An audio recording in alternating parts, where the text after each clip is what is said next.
Hi, magandang araw po sa ating lahat. Nako, munting kaalaman nga pala. Nako, pag-uusapan natin. Nako, may possible pala na si Putin ay arestuhin daw po netong mga judges sa ICC na gayahin yung ginawa ni Trump dun sa Venezuela, sa presidente nila. No? Ayun po yan kay Harry Roque, no? At hindi naman po talaga imposible. Sa akin, Chorya lang ha. Kasi dito, hati ang opinyon ng napakarami po sa nangyari ngayon at marami pong lumabas na Chorya na nakakahalintulad daw po ng kay Tatay Digo sa nangyari sa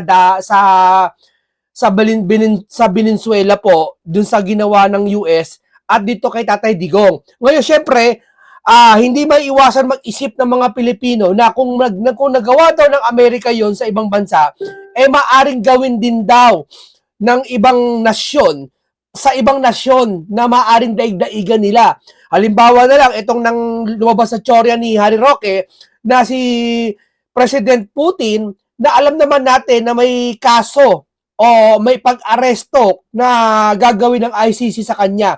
Kaya hindi siguro malabong isipin ng ibang tao na maaring magawa o mangyari o mahalin tulad sa mga nangyayari ngayon nagaganap dito sa Venezuela doon sa gagawin sa ICC ng mga judges. So, yan ang mga chore-chore lang naman yak, no? Eto na po, basahin mo natin yung pag-aresto kay Putin. Dati na natin tong pero sariwain natin para sabay-sabay natin maintindihan, no? Dito, hinatulan ng Russia ang mga hukom at taga-usig ICC kaugnay sa warrant of arrest kay Putin. Pero bago yan, isang subscribe muna tayo dyan. At kayo ba ay ilagay nyo sa baba? Naniniwala ba kayo na kung nagawa ni Trump sa Venezuela yung sa presidente nila, hindi ba malabo na gawin din ito ni Putin sa iba sa pag-aresto sa kanya? Kasi alam naman natin, pag bumaba si Putin, hindi ko alam kung kailan siya bababa, no, sa pagiging presidente, malamang papasukin siya ng ICC. Siyempre, iisipin ng isang tao, agapan na niya ngayon. Kayo ba naniniwala kayo sa sinasabi ni Harry Roque na may possible na itong si Putin ay talagang arestuhin ng mga judges sa ICC?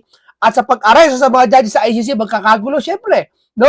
May possible si Tatay Digong, lumapit dun sa sitwasyon kung saan makakalaya. Pero hindi siya makakalaya pa rin, no? Pero lumapit lang dun sa sitwasyon na pwede siyang, alam mo yon, mapalapit dun sa kalagayan na makakalaya.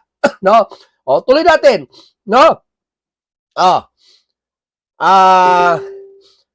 Moscow, hinatulan ng Russia noong Biyernes ang mga mataas na hukom ng International Criminal Court or ICC at ang punong taga-usig dito ang mga sentensya sa pagkakulong bilang paghiganti matapos maglabas na ang korte ng warrant of arrest para sa Pangulong Vladimir Putin kaugnay sa digmaan sa Ukraine. Noong 2023, kinasuhan ni Prosecutor Karim Khan si Putin sa illegal na pagpapatapon ng mga hindi ko na babasahin mula sa mga kayo na magbasa ng mga teritoryong sinakop ng Russia sa Ukraine. Tumugon ng Moscow sa pamamagitan ng pagbubukas ng kaso laban sa kanya.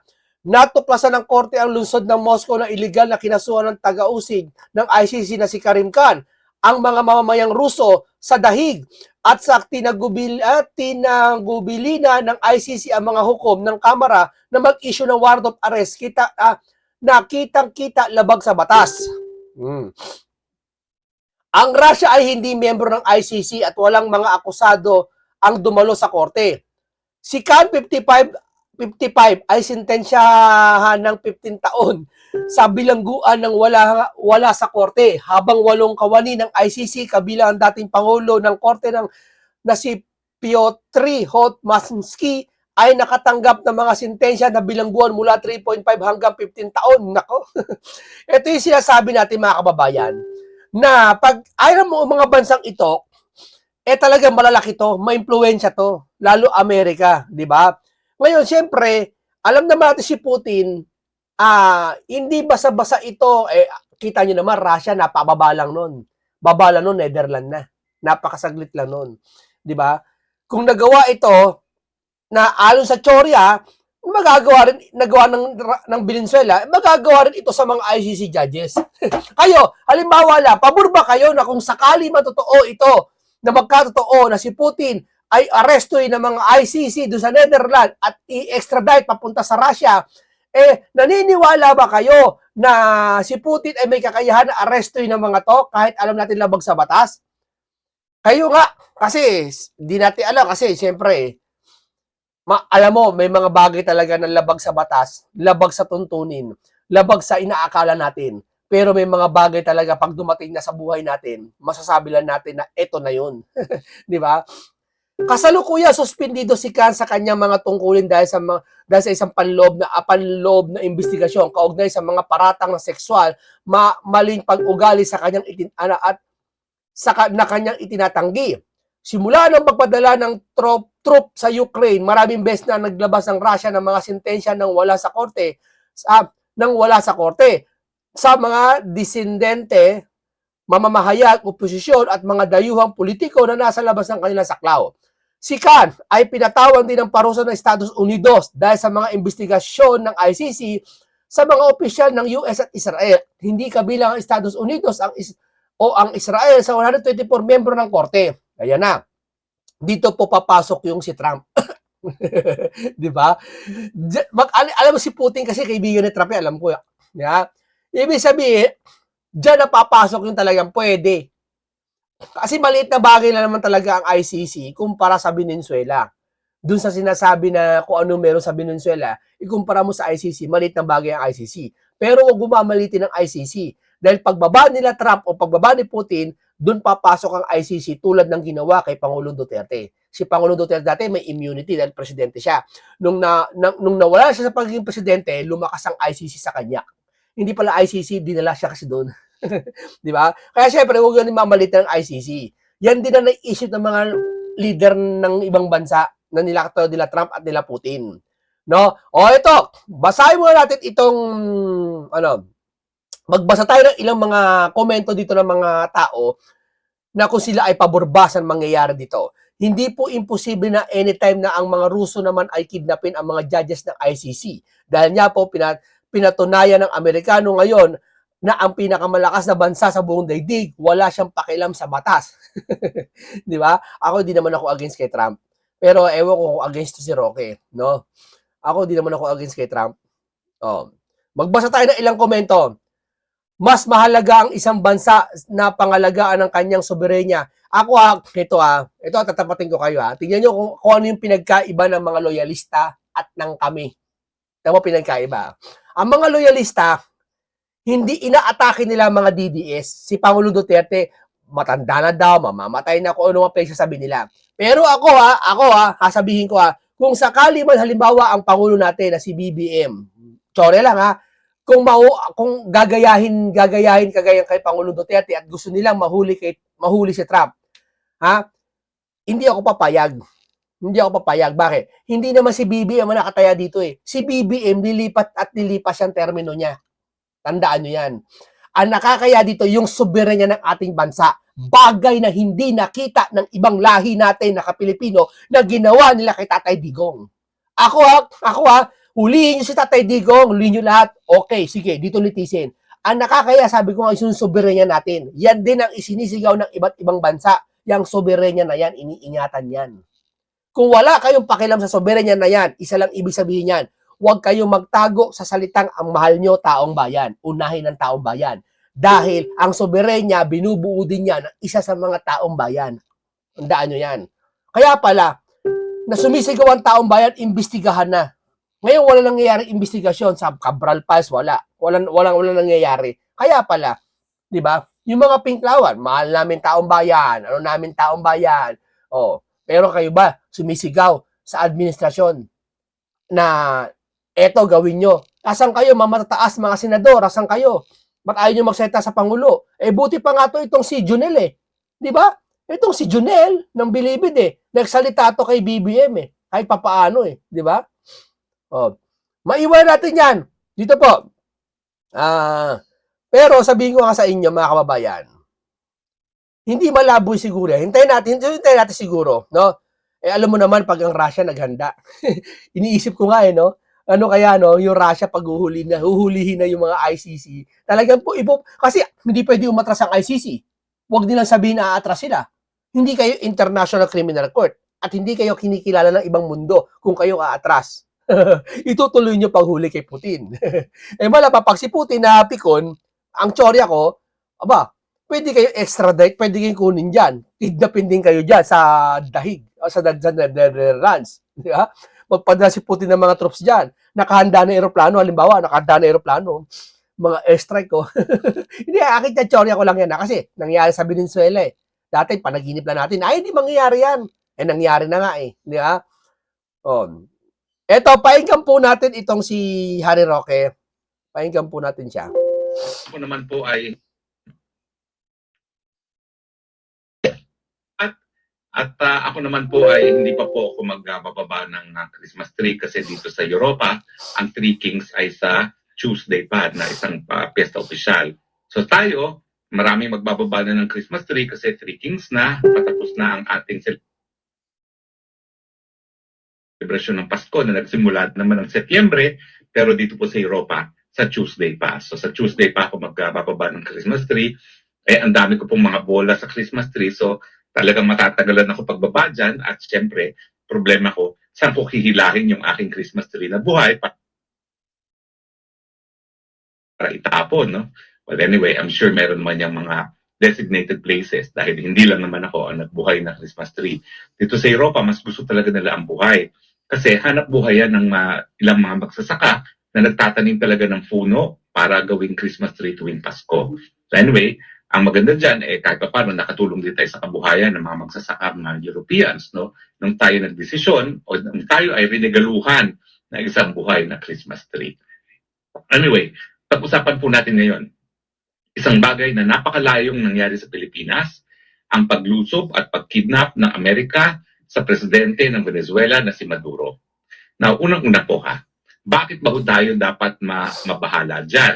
Well, kasi po tayo ay isang bansa na gaya ng Venezuela ay walang laban sa mga superpowers.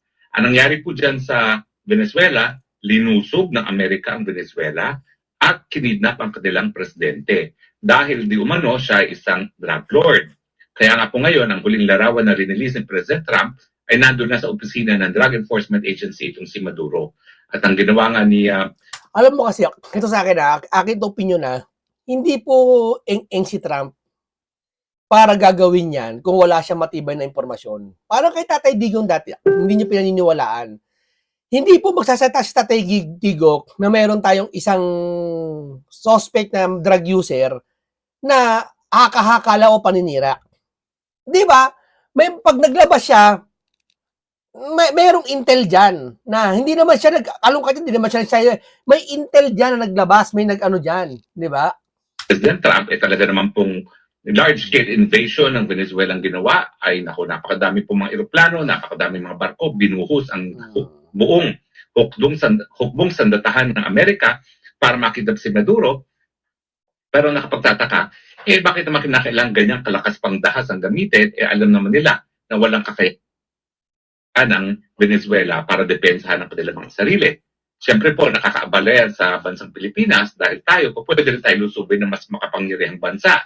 Ang sinasabi ng Amerika, re-rest back tayo. Hindi, kakampi tayo. Alam ko, kakampi tayo ng Amerika. Pero please lang, ang alam natin, ni minsan, hindi naman nag-rest back ang Amerikano kung wala siyang pang-nasyonal na interes.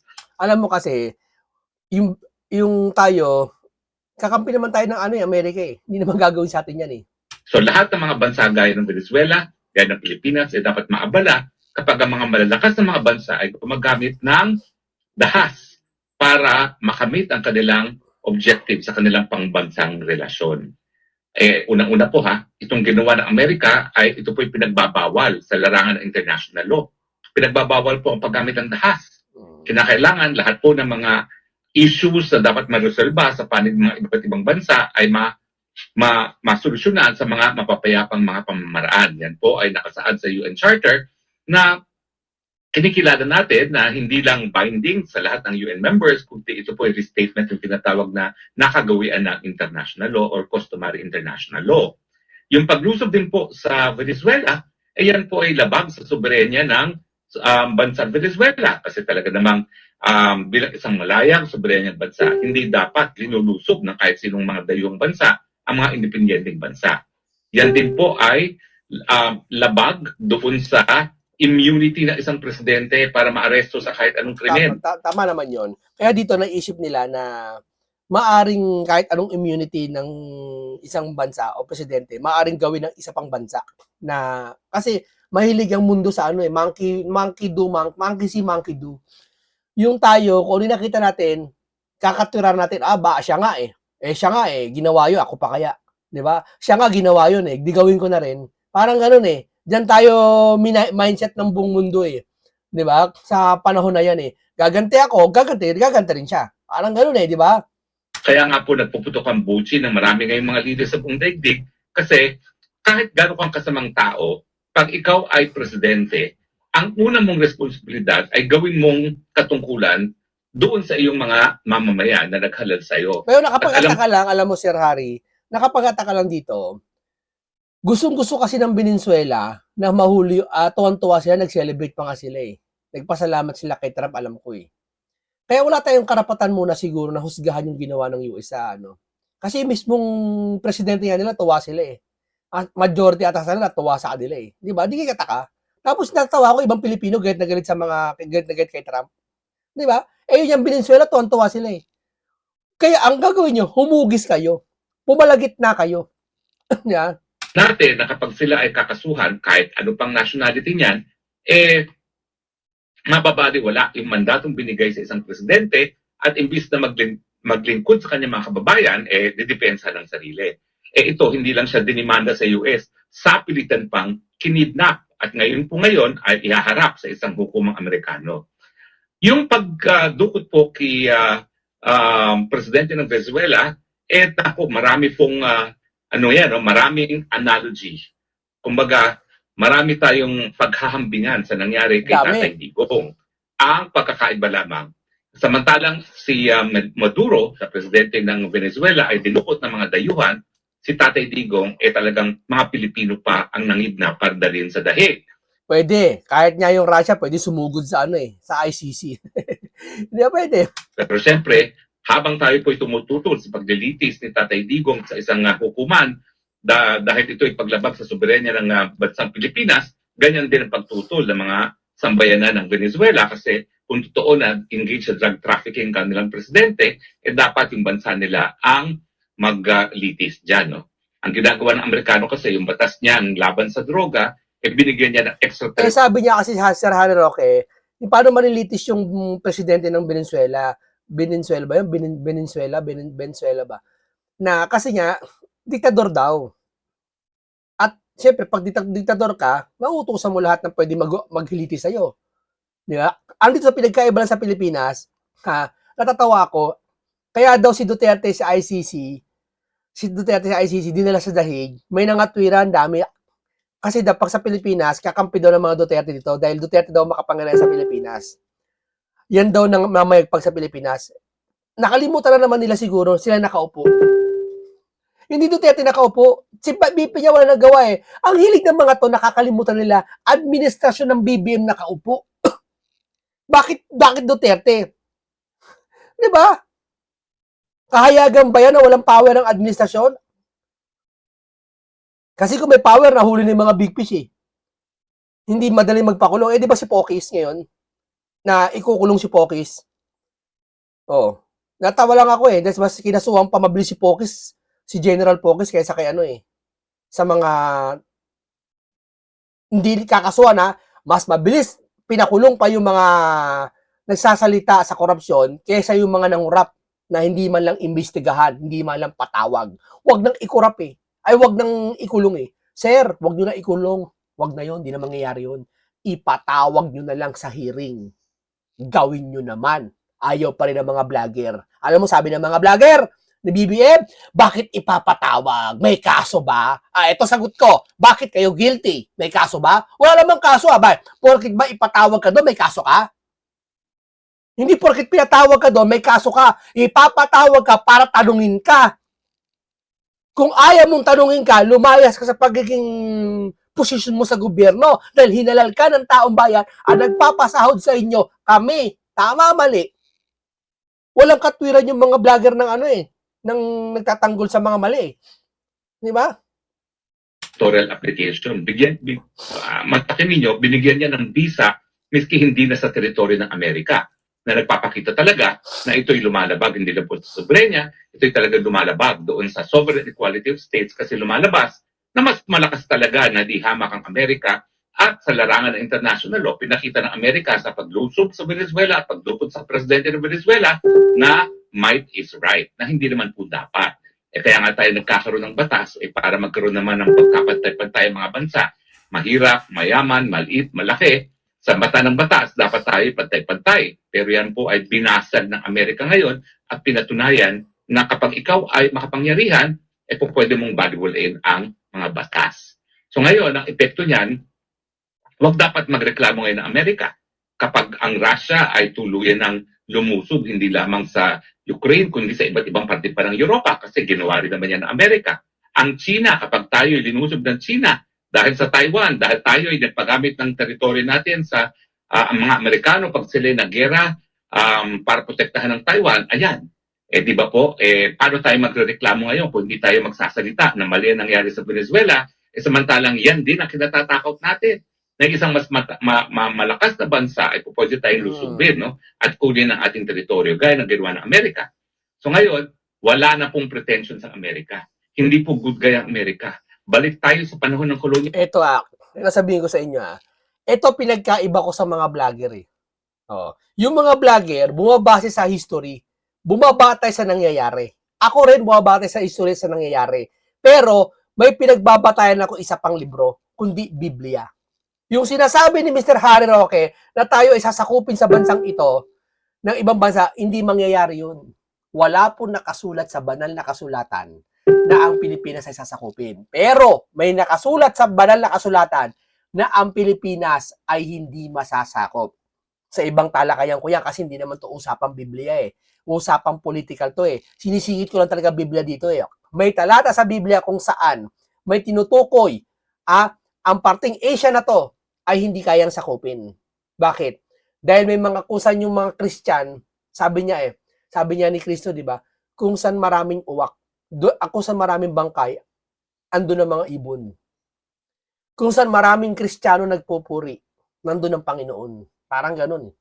Yeah? Kaya hindi pwede sakupin ng sino to. Pag sinakop to, hindi matutupad yung sinabi ng Biblia. Walang pinagkaiba yun sa Israel. Ano yung sinabi ng Israel? Ano yung sinabi ng Israel sa Biblia? Kailanman hindi kayo masasakop. Dalawa kasi Israel Yung bansa na yan, naging Israel lang yan, pangalan, 1950s yata, 1945. Mga ganun something, nakalimutan ko. May listahan ako yung bansa na yan, birthplace ni Kristo yan. At may pangako dyan, hanggang ngayon, existido. Hindi na kayo masasakop ni numan. Pero, tandaan nyo, palagi kayong didigmain. Yan sabi ng Biblia. Word for word. Palagi kayong didigmain. Ngunit, hindi kayo kayang talunin.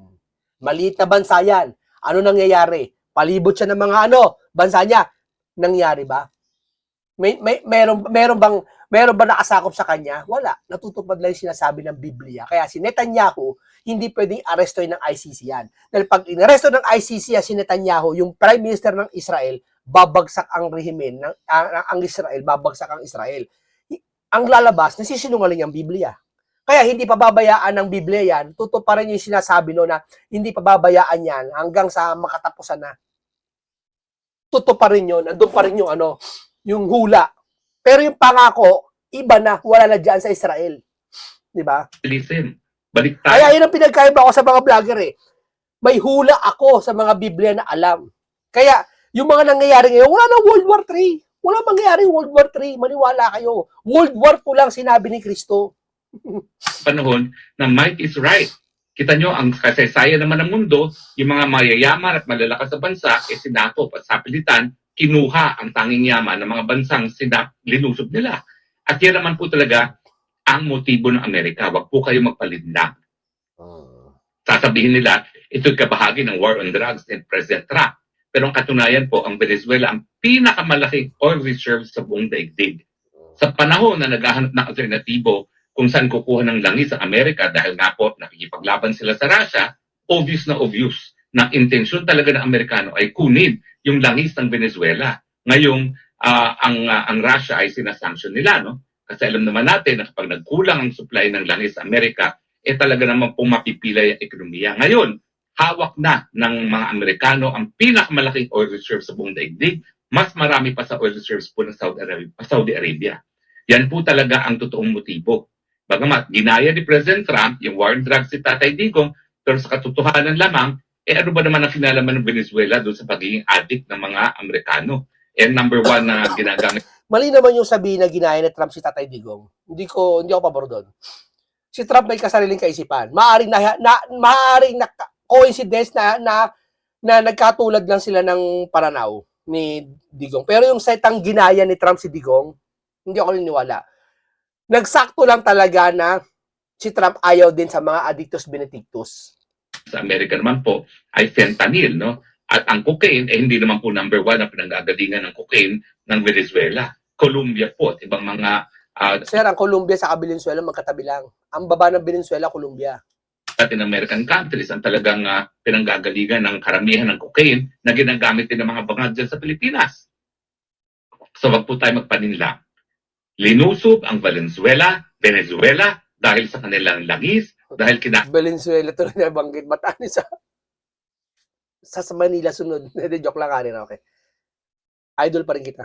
Kailangan ng mga Amerikanong langis, ang pag-usot ay pinanggagalingan daw na pinagbabawalan ng droga ang Venezuela, pero gaya ng paglusob nila sa Iraq noong mga panahon na linusob din ng Inglaterra at saka ng Amerika ang Iraq, ang motibo palagi po ay langis. Kaya kung ako'y may access sa US market, mag-i-invest na ako sa mga oil companies, lalong-lalo na yung mga oil companies na nalilink kay President Trump, dahil sigurado ako na yung mga cronies ni President Trump na nasa industriya ng langis ang siyang makikinabang sa paglusob at pag-occupy ngayon ng Amerikano ng Venezuela. Pero wag po kayong makakalimot, ha? Kung nagawa nila ito sa Venezuela, pwede mangyari rin yan sa Pilipinas.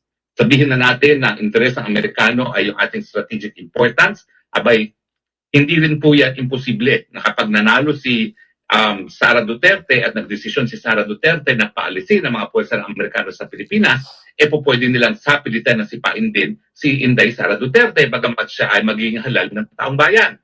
Ngayon naman po, hindi naman nila sisipain si Marcos dahil si Marcos ay napaka-tapat na tuta ng mga Amerikano. Basta suportahan siya ng mga Amerikano, hinahayaan niyang gamitin ang ating teritoryo.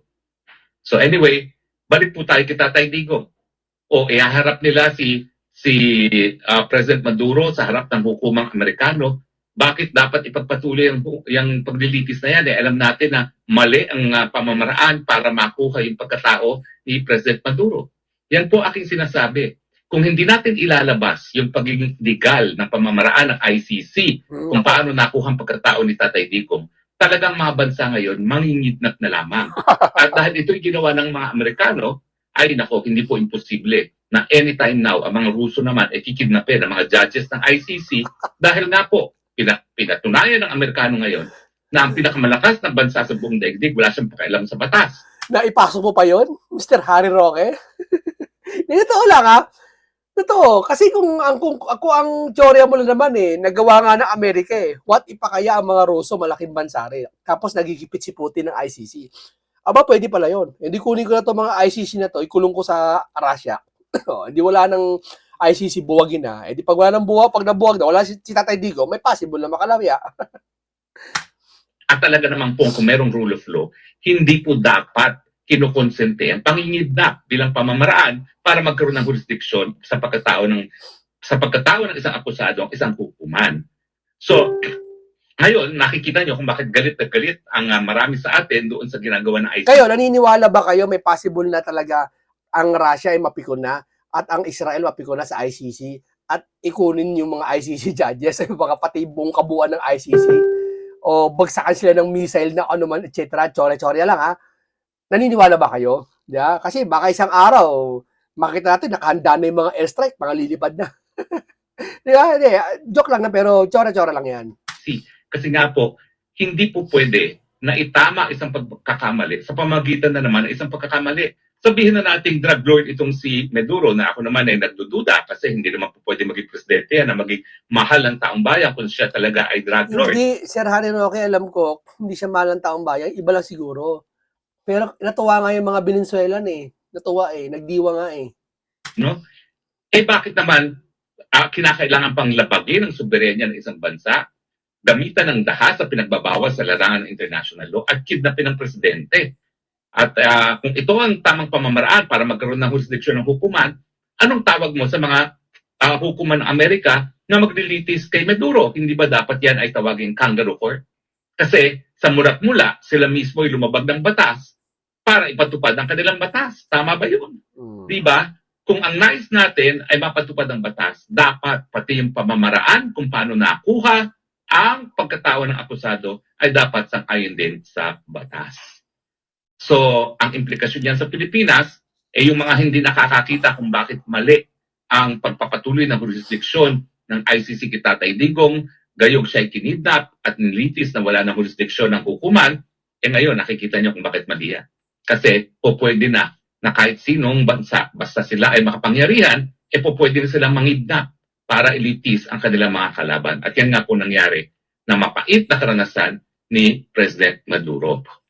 Now, wala po akong ties sa Venezuela, bagamat alam ko Venezuela, sinuportahan po ako nung ako po ay tumakbo ng International Law Commission dyan sa US. At ako naman po ay nagpadala ng letter doon sa kanilang foreign minister at dating ambassador sa Pilipinas na nakikibahagi po tayo, nakibahagi tayo ng ating solidaridad sa bansang Venezuela dahil illegal po ang ginawa nila sa paglusob sa teritoryo ng Venezuela at sa pakidam ng kanilang mga presidente. At kung tayo makakatulong. Mahirap yan. Kakampi ka ng Amerika eh. Pilipinas eh. Siyempre, susunod ka talaga. Kakampi mo yung Amerika eh. Maliban nila kung umalis ka sa bagay kakampi ng Amerika. Sabihin, against ka sa Amerika kasi kakampi mo. Di ba? Kaya nga, hanggang ngayon, dapat nagsasalita ang administrasyon tungkol sa nangyari na yan eh. Di ba? Para magkaroon ng katarungan ang paglulusob at pangihidap sa kanilang presidente, ay tayo naman po ay handang tumulong. Dahil yan naman po ay utang na loob ko sa pagsuporta ng bansa ng Venezuela nung ako po ay kumandidato para sa isang UN elective post. Anyway, mga kaibigan, huwag niyo po isipin na palibasa malayong Venezuela, wala pakialam ang Pilipino. Ulitin ko po. Unang-una, ang pakialam po natin kasi po labag ang ginawa ng Amerika sa larangan ng international law at ang international law ay narariyan para magkaroon ng pagkakapantay-pantay mga bansa. Mahirap man, mayaman man, malaki man, maliit man, sa mata ng international law, lahat tayo ay pantay-pantay. Ang ginawa ng Amerika ay illegal dahil ito po ay labag sa pagbabawal ng paggamit ng dahas. Ang tawag po dyan ay crime of aggression dahil sila po ay gumamit ng dahas laban sa isang bansa na hindi naman by way of self-defense or hindi rin authorized ng UN. Yan din po ay labag doon sa non-intervention dahil wala pa kailang ang Amerika kung paano patakbuhin ng gobyerno ni Maduro. Kasi yan po ay karapatan ng mga malayang estado na hindi dapat pinaghihimasukan ng kahit sinong mga banyagang bansa. At siyempre, yan po ay labag din dahil yan po ay labag doon sa kapangyarihan ng Venezuela na kung meron talagang pagkakasala itong si Maduro, talagang mga hukumang Venezuela lamang at mga piskal na Venezuela ang dapat maglitis. Gusto-gusto nga ng Venezuela eh, bawala na ata yan eh. Ang implikasyon sa Pilipinas niyan, kung mababawal-wala ang international law, mawawala din yung protection natin na binibigay ng international law at pwede na rin tayong lusubin ng kahit sinong mas malakas na bansa sa atin. So kinakailangan po, idagdag po natin ang boses natin sa boses ng napakaraming mga mamamayan ng daigdig na nagsasabi na illegal ang ginawa ng Amerika na paglusob sa Venezuela at pakitap sa kanyang presidente dahil po pwedeng ang susunod na lulusubin at meron ko kidnapin na naman sa ating bansa ay ang bansang Pilipinas na ngayon po ay naging karanasan na natin kung paano kinidnap ang dating Tatay Digong at pinadala sa hukuman ICC na wala ng jurisdiksyon. Kung paano po tayo nanggagaliti sa galit dahil illegal yung pamamaraan na ginamit para makuha ang pagkatao ni Tatay Digong, ganyan din po nararamdaman ng mga taga-Venezuela at ganyan din po ang dapat maramdaman ng lahat ng mga mamamayan ng daigdig nito. Hindi sir, wala tayong pakialam sa mga daigdig sir. Pilipinas tayo sir, wala natin pakialaman sana. Niwala na hindi man perpekto ang sistema ng UN sa ngayon, yung mga prinsipyo ng UN kasama na ang pagbabawal sa paggamit ng dahas at pagkapatay-patay ng mga bansa at yung pulisiya na hindi dapat naghihimasok sa pagtatakbo ng gobyerno ng mga independenteng bansa. Ito po ang mga pamamaraan na nagagamit natin kung bakit sa ngayon hindi pa tayo nagkakaroon ng pangatlong pandaigdigan digmaan. So kung gusto po natin mapapatuloy ang mapayapang pamumuhay natin sa ngayon, miska hindi perfecto ang daigdig, kinakailangan respetuhin po ang batas at kayong mga Pilipino, dapat huwag niyong kalimutan. Tayo rin po naging biktima ng kidnapping at kung gano'ng nasaktan ang ating damdamin dahil linabag ang ating soberenya at linabag yung immunity ng isang presidente, assuming syempre yan ang pagkakaiba kay Tatay Digong. Hindi naman kinidnap si Tatay Digong sa ibang bansa eh. Dahil si Presidente Digong naman wala ng immunity, kaya nga sinasabi Dinala siya doon sa dahig. Di ba? niya, since wala na siyang immunity ngayon, idibanda niyo siya sa lokal na hukuman. Pero mantakin ninyo, kung si Inday Sara ang presidente at ayaw lang ng Amerika si Inday Sara pinagbintangan na extralegal killings, anong mararamdaman niyo kung kinidnap ng Amerika, dinusob ang Pilipinas at kinidnap ang Inday Sara pag siya ay presidente? Wala yan, sir. Anxiety lang yan, sir. Wala pa yan. Hindi pa nangyayari yan. Ha? Okay, ang ganito lang po muna tayo. Kayo ba, naniniwala ba kayo na talagang ICC ay kukunin ng mga kukunin sa dahig, dadalhin sa Russia at doon ikukulong, no? O, ang ganito po lang po muna tayo. Paalam sa inyong lahat.